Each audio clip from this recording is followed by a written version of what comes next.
Hello guys, in this video I will show you how you can get Venus BNB coin using the Trust Wallet app. But first of all, I just want to mention, please don't forget to subscribe to my channel, because at 10,000 subscribers, I'm going to show you my whole YouTube revenue statistics and growth strategy, how you can make money online. So let's jump into it. First, open Trust Wallet, then go to the wallet section.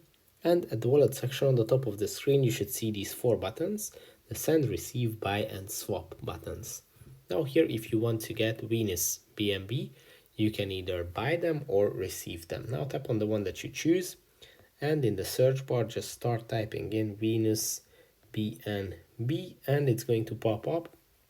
And when you have found it, you just have to tap on it, and its Trust Wallet is going to generate your own personal QR code. And with this QR code, you can receive Venus BNB coins in your Trust Wallet immediately. You can also use this QR code to scan it for yourself. If you have coins in a different wallet, you can transfer them to your Trust Wallet this way.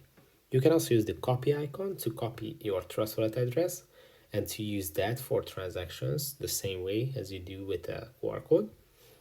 You can also use the second icon, the set amount feature, which is a very interesting feature where you can type in an exact amount of coins, let's say 297. And when you tap on confirm, Trust Wallet is going to generate a new QR code. And with this new QR code, you can receive this exact amount of coins, which is a great way for transactions or payments where you actually need to receive an exact amount. So that's it for this video. I hope it was helpful for you. If it was, please consider subscribing, and see you in the next one. Bye.